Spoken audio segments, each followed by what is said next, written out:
Estamos de volta para lhe trazer mais um médico de família. É um prazer enorme estar na sua companhia. E por falar em companhia, hoje quem vai estar connosco no programa é mais uma vez a Diana Lascas. Diana, mais uma vez bem-vinda. Obrigada, muito obrigada pelo convite. Diana, hoje vamos falar de infecções respiratórias, uma doença rara que quase ninguém sabe o que é. São muito comuns, claro, eu estava a brincar com isso, mas a verdade é que nós temos desde as mais simples às mais complicadas. E hoje vamos tentar descobrir e eu diria distinguir entre uma coisa e outra. Por isso, começo desde logo por aí. O que é que são as infecções respiratórias? De que é que se trata? Pela sua definição e quase pelo nome, não é? É uma infecção, é uma doença que afeta o trato respiratório. E isto pode ser desde o nariz, a orofaringe, que está logo abaixo, os brônquios ou até os pulmões. Portanto, a maioria são causadas por vírus.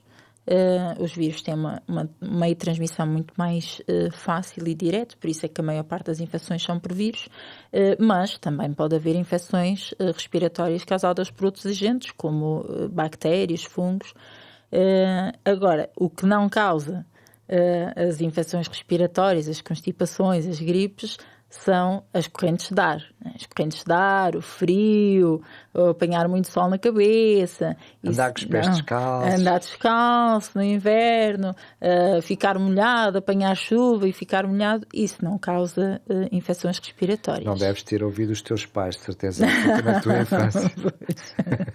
Isso não são só os meus pais naquela altura, infelizmente este mito ainda permanece, ainda prevalece até os nossos dias, e por isso é que eu acho sempre muito importante referir e frisar bem, e depois vamos explicar efetivamente como é que se causam as infecções respiratórias, porque às vezes ainda há muito esta crença de que o frio pode causar as infecções respiratórias. Mas há muitos tipos diferentes, não é? Há muitos tipos, é isso que eu ia dizer. Há as constipações, né, que são muito frequentes na época do inverno. Há também as amigdalites ou laringites, as bronquiolites, que são mais nos pequeninos até aos 2 anos, ou as pneumonias. Em casos mais graves. Mas foi intencional, tu não mencionaste na gripe. A gripe, onde é que entra no meio disto tudo? Pois, é que nós temos esta terminologia, não é? Principalmente em Portugal, diferenciamos um bocadinho a constipação da gripe. A constipação geralmente é aquela infecção respiratória com sintomas mais ligeiros. É um nariz entupido, um pingo no nariz. Um resfriado. Um resfriado, que nós chamamos uma rinorreia, uns espirros, e um mal-estar. Pode haver um mal-estar, mas assim muito leve. Enquanto que a gripe geralmente vem acompanhada de sintomas um bocadinho mais intensos. Pode ser mais demorada também. Mais demorada, dá mais aquelas dores no corpo, parece que doem os músculos todos, o cansaço, só apetece ficar na cama, dores de cabeça, e geralmente até pode ter também febre, e geralmente tem um início mais súbito. De manhã eu estou bem e à noite já estou de cama. Ou até dormir bem, levanto-me e ali a meio do dia, na hora do almoço, a pessoa às vezes até precisa deixar o trabalho e ir para casa porque já não se está a sentir bem e já não está capaz de continuar no trabalho. Mas efetivamente isto são doenças, as infecções respiratórias são doenças tão variáveis, não só entre elas, devido ao agente que as causa, não é? As tais vírus diferentes. Os vírus são imensos, e dentro da mesma classe depois existem esses estirpes que podem causar doenças diferentes de pessoa para pessoa. Com sintomas diferentes. Na mesma casa, claro que geralmente há sintomas que são parecidos e a forma como aparece os primeiros sintomas geralmente é parecido, se for na mesma família. Mas uma pessoa pode ficar muito mal e a outra até passou de leve com aquilo. Também depende do sistema imunitário. Depende de pessoa para pessoa por causa da sua defesa, exatamente. Então, e porquê é que elas são tão frequentes? Se não tem nada a ver com o frio, sabemos que no inverno surgem com mais frequência. E são muito frequentes. Todos nós, todos os anos, mais ou menos, com vacina, sem vacina, mais protegidos, menos protegidos, lá vem uma. Às vezes apanhamos, sim senhor. Porque estes vírus, como eu dizia, eles têm uma transmissão muito eficaz. Eles transmitem-se de forma aérea, não é? Pelos aerossóis. Quando tossimos, quando falamos, eles pairam pelo ar, ficam a pairar pelo ar. E geralmente os vírus respiratórios não precisam de uma carga viral muito grande, ou seja, não é preciso estarem muitos vírus no ar para que a pessoa inale, outra pessoa inale e já cause doença. Enquanto que existem outros agentes patológicos que é preciso uma carga maior. Estes vírus são, de forma simples, são um bocado mais agressivos, por assim dizer, têm uma virulência maior, de tal forma que são necessárias pequenas partículas, poucas partículas, que outra pessoa inale ou toque e esteja em contacto com a via respiratória, que causam doença.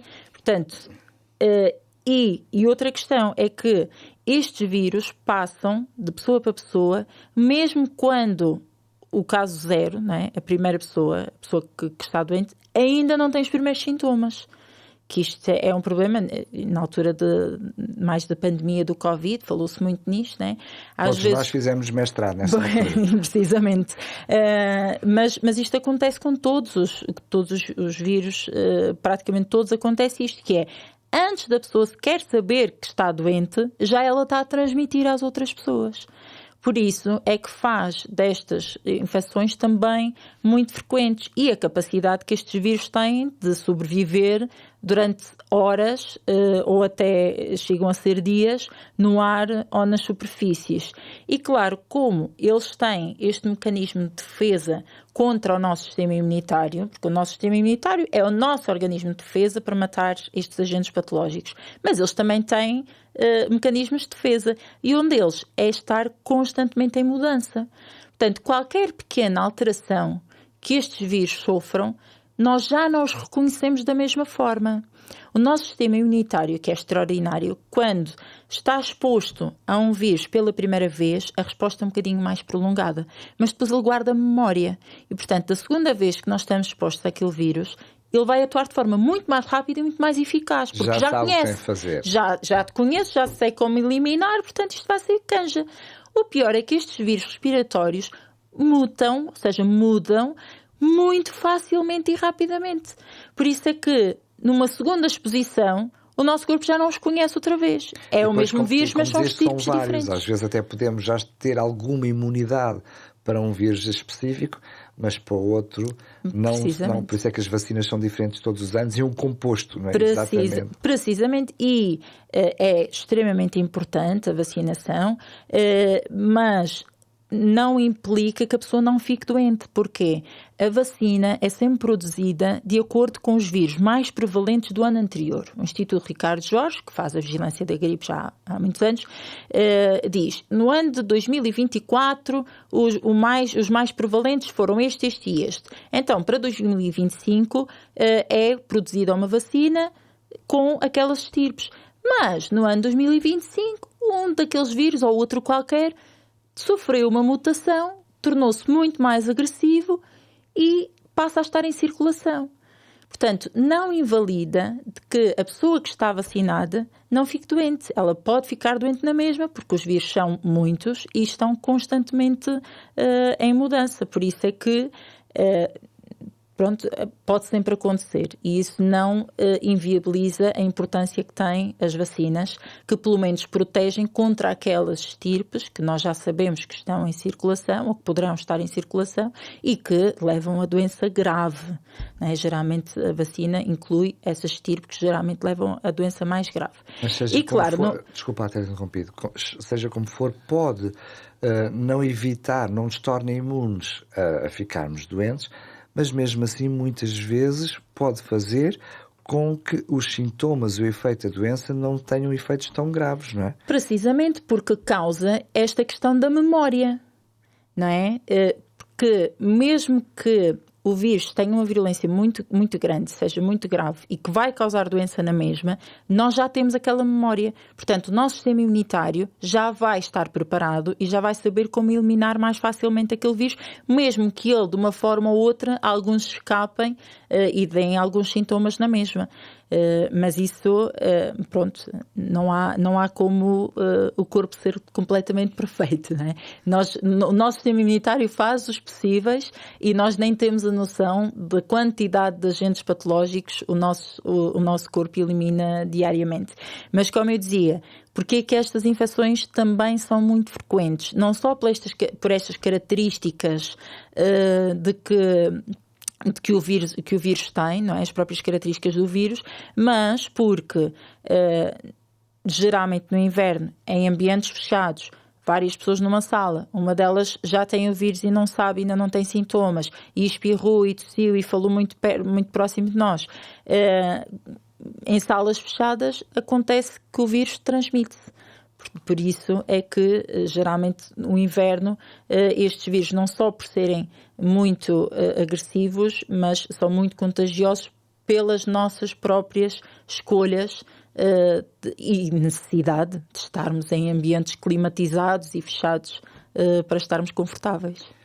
Quem não está confortável com a tua resposta sou eu, porque eu preciso saber mais informações, porque é que na verdade no inverno há muito mais constipações. Mas eu volto a isso, prometo que vou voltar a isso já depois do pequenino intervalo, são apenas 2 minutinhos, voltamos já a seguir para a segunda parte e também com uma oferta muito especial para si. TV Novo Tempo, o canal da saúde, o canal da esperança. Estamos de volta para trazer a segunda parte do nosso Médico Família de hoje. Estamos a falar de infecções respiratórias bastante comuns e todos nós queremos estar preparadas para elas. Mas, por exemplo, o nosso estilo de vida também pode ditar muito se a doença é mais grave ou menos grave, ou até mesmo se apanhamos ou não a doença por causa do nosso sistema imunitário. E se quer saber como podemos ter um bom sistema imunitário, como podemos ter o nosso organismo facilitado e fortalecido, pois bem, aqui está um guia de estudo, A Máquina Humana, cheio de dicas muito práticas para um estilo de vida saudável e até como fazer algumas alterações e mudanças na nossa vida. Por exemplo, gostaria de ter uma alimentação mais saudável? Sabe como preparar a refeição para que ela seja mais saudável ainda? Tudo isto e muito mais neste guia de estudo totalmente gratuito. Basta enviar-nos uma mensagem para o 933 939291 933 939291 e depois nós mesmos entraremos em contacto consigo para lhe fazer chegar este guia de estudo a casa pelo correio. Lembro mais uma vez, mensagem A Máquina Humana. É verdade que tu já me estavas a dar alguma justificação, mas tem que haver mais qualquer coisa, imagino eu, mas corrija-me sempre se eu estiver errado, porque efetivamente, não só no inverno temos muito mais casos, muitas vezes até temos subcarga das urgências, grande parte fruto das doenças do foro respiratório, temos até um aumento de mortalidade muitas vezes associado ao frio causado via doenças respiratórias. Por isso, Diana, ajuda-me lá, eu que não sou médico, porque é que no inverno acontece mais? Não é só por estarmos mais fechados em espaços. Pois, isso é realmente uma coisa que muitas pessoas às vezes dizem, mas eu no inverno também estou sempre em ambientes fechados porque estou sempre com ar-condicionado, principalmente eu que moro no Alentejo, né? Como podem imaginar, no Alentejo então, especialmente no verão. Disse inverno, portanto, mesmo no verão, as pessoas estando em ambientes fechados não estão tão doentes, né? Existem sempre infecções respiratórias ao longo de todo o ano. Não são tantas, não é? Portanto, também não são tão faladas. Mas porquê que no inverno é que elas existem mais? Porque no ambiente frio o vírus propaga-se e permanece mais facilmente. Ou seja, os vírus respiratórios gostam mais do frio. Portanto, e por isso é que eu refiro outra vez, não é o estar frio que faz com que nós fiquemos doentes. É o vírus é que gosta mais deste ambiente mais fresquinho. Tem que lá estar o agente. Né? O problema não é o frio, mas é o agente tem no que frio. estar sempre. O agente tem que estar sempre. E depois, como dizia, há as características do vírus, há as características do ambiente, que já falamos, mas há as nossas próprias também. E parece que na altura do inverno tudo se organiza a favor das infecções respiratórias. Isto porquê? O vírus tem as suas características, o ambiente é mais fechado e nós também, o nosso corpo também muda por causa do frio. O que é que acontece? Com o frio, com o ambiente mais seco, as mucosas, ou seja, a parte dentro da nossa via aérea, que é como se fosse uma pele sempre úmida, por isso é que chamamos de mucosa, seca-se. Portanto, e ao estar mais seca, perde uma barreira importantíssima do sistema imunitário, porque o sistema imunitário não são só as células. O sistema imunitário, as barreiras também estão incluídas no sistema imunitário. A nossa pele faz parte do nosso sistema imunitário, porque é uma barreira aos agentes. Portanto, as mucosas também são uma barreira, portanto, também fazem parte do sistema imunitário. E com o frio, com o ambiente seco, as mucosas secam. E ao estarem secas, perdem o muco, que é um dos meios que nós temos para dirigir aqueles agentes infecciosos às células específicas que vão eliminá-los. Portanto, ao perdermos essa barreira do muco, os próprios cílios, que são tipo umas escovinhas que estão no topo das células, as nossas células não são completamente retas, têm tipo umas escovinhas em cima. E os cílios também não funcionam tão bem se estiverem secos. Portanto, ao perdermos esta barreira, os vírus que podiam ficar presos no muco ou até ser transportados pelos cílios para outro sítio, ficam ali e aproveitam-se e infectam, ou seja, entram dentro daquelas células e infectam essas células e vão causar os sintomas que já falamos. Depois, outra coisa é que com o frio existe o que nós chamamos de vasoconstrição. O que é vasoconstrição? Os vasos do nosso corpo ficam mais contraídos, ficam mais fininhos. São um tubo, não é? Como se fosse uma mangueira. E com o frio, eles encolhem. O diâmetro fica mais pequenino. O que é que acontece? Passa menos sangue. E o que é que circula no sangue? As nossas células protetoras. As células do sistema imunitário. Portanto, se estamos a falar de uma área em que perdeu a sua barreira, em que há vasoconstrição por causa do frio, que transporta menos células do sistema imunitário. Tudo isto vai abonar em favor do vírus. Não é? Vamos perder esta batalha, o vírus é que vai ganhar esta batalha. E pronto, e como falamos, o fato de estarmos mais tempo em ambientes fechados vai fazer o quê? Que também apanhemos menos sol, menos vitamina D. E isso não vai ajudar a fortalecer tanto o nosso sistema imunitário, porque a vitamina D é um modulador importantíssimo do nosso sistema imunitário. E ainda por cima, no inverno, em que os dias são mais curtos, nós saímos de casa, às vezes ainda está de noite, chegamos a casa já está de noite, passamos o dia todo no trabalho ou no carro de um lado para o outro, não apanhamos sol.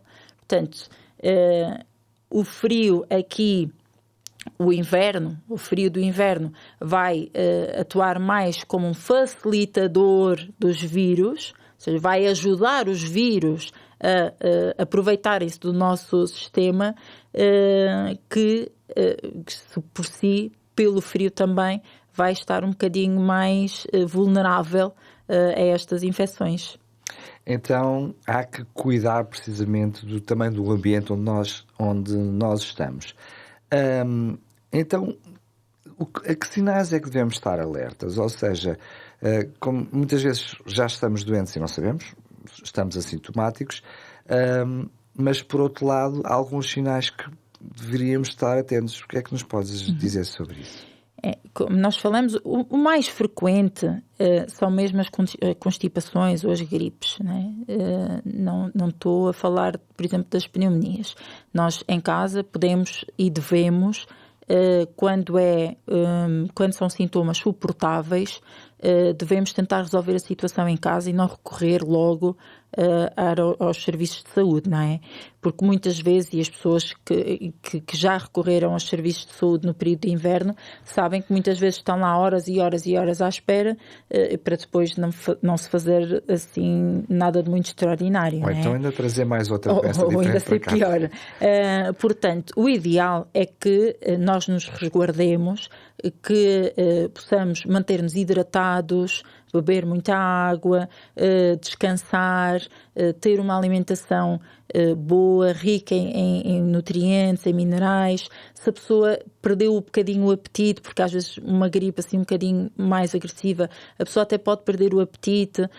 Às vezes o que eu digo, olha, se não gosta de sopa, não vá fazer uma sopa só porque está doente. Pelo menos tente pensar em alguma coisa saudável, mas que você goste, que lhe dê essa vontade de comer. Mas se não há esta perda de apetite, realmente o que é o ideal é que a pessoa recorra a alimentos mais ricos em vitaminas e minerais, mesmo que não seja esse o hábito diário da pessoa. Portanto, hidratação, lavagem nasal e, se necessário, recorrer a um analgésico, um antipirético para baixar a febre, se tiver um bocadinho de febre. Agora, quando os sintomas são mais graves, quando é que eu devo recorrer aos serviços de saúde? Se a febre estiver muito alta, e que não passa com os antipiréticos, como paracetamol, o Benuron, e que já permanece por 2, 3, 4, 3 dias, aí convém procurar ajuda médica. E outra preocupação, geralmente, é sempre com a respiração da pessoa. Portanto, se a pessoa está com dificuldade respiratória, isto sim é um motivo para ir a um serviço de urgência. Portanto, febre que não cede a paracetamol em pelo menos 3 dias, dificuldade em respirar, se há uma prostração marcada, ou seja, a pessoa não é capaz de se levantar da cama, seja para o que for, e se estes sintomas não melhoram dentro de 1, 2 dias, aí sim, então será um motivo para recorrer aos serviços de saúde. Desculpa. A verdade é que, historicamente também, passou quase a ser um problema de saúde pública, é que muitas vezes as pessoas, ao fim de 2, 3 dias, mesmo antes e até surpreendentemente, sem recorrer a um médico, com automedicação, passam automaticamente para o antibiótico. E nós vimos que, eu acho que é um problema, enfim, na Europa toda, mas em Portugal é um problema, que é a noção de que, isto ainda não passou, vou tomar um antibiótico, às vezes até pegar no erro que já fizeram antes, que não foi terminar um antibiótico, e agora vão tomá-lo, ou porque fez bem à minha mãe, ou ao meu irmão, ou um colega de trabalho. Esta noção de rapidamente recorrer ao antibiótico por causa de uma gripe ou por causa de uma constipação é algo que eu diria deveria ser mais trabalhado até em meios de comunicação, porque nós não matamos vírus com antibióticos, não é? Pois, isso é uma das informações que eu acho que nós estamos a passar já há anos e que parece que não passa a mensagem, parece que a mensagem não passa. E não há outra forma de explicar isto. Os antibióticos são produzidos, dirigidos para matar bactérias. Portanto, se nós acabamos de dizer que a maior parte das infecções respiratórias, por muito graves que elas pareçam, se a maior parte delas são causadas por vírus, não é bom começar logo no primeiro ou no segundo dia a doença e tomar um antibiótico sem recorrer à ajuda médica. Porque, efetivamente, pode acontecer da pessoa ter uma infecção causada por uma bactéria? Pode acontecer. Qualquer constipação, a gripe pode também evoluir para aí, mas isso é outro passo. Não é bem evoluir, é haver uma sobreposição de infecções. Portanto, uma infecção vírica não evolui para uma infecção bacteriana. O que tem é que a bactéria pode aproveitar-se daquele sistema imunitário que já está debilitado e que já está a tratar de outra infecção e vai lá e... Ou a pessoa está com o nariz entupido porque está constipada, passa a respirar mais com a boca e abre a porta para a entrada das bactérias. Portanto, mas isso é necessário uma avaliação especializada. E às vezes eu já ouvi, e custa-me às vezes a ouvir isto, pessoas a dizer: eu estou com uma gripe e já sei que comigo só vai lá com antibiótico. Não é isto. O antibiótico não é feito para aquela pessoa, não é feito para matar os casos que a pessoa sente que está pior. O antibiótico é para infecções bacterianas, que são muito menos frequentes e que carecem de uma avaliação médica especializada. Portanto, ao nós tomarmos antibióticos assim, sem indicação, o que pode fazer é que as bactérias passam a reconhecer aquele antibiótico e desenvolvem mecanismos para resistir àquele antibiótico. E mais tarde podemos precisar mesmo e aí já não é eficaz. Enfim. Obrigado, Diana, mais uma vez. É um prazer enorme estar na tua companhia. Muito obrigada. Para si que está desse lado, quero lembrar a oferta que fizemos ao longo do programa, o Guia de Estudo A Máquina Humana, cheio de dicas muito práticas e sugestões para um estilo de vida mais saudável. E hoje estamos a falar de gripes, constipações, doenças do foro respiratório bastante comuns. Aqui vai encontrar 8 remédios naturais e gratuitos à sua disposição para poder prevenir e combater essas mesmas infecções respiratórias. E é gratuito. Basta enviar-nos uma mensagem para o 933 93 9291 e depois nós mesmos entraremos em contacto consigo para lhe fazer chegar pelo correio. Despeço mais uma vez dizendo que este programa está disponível em podcast, em radiorcs.pt e também no YouTube da Novo Tempo Portugal. Se gostaria que falássemos de algum assunto aqui no nosso programa, faça-nos chegar também a sua sugestão e quem sabe, numa próxima oportunidade, seja o seu assunto que esteja aqui no nosso Médico de Família. Então até lá, se Deus quiser.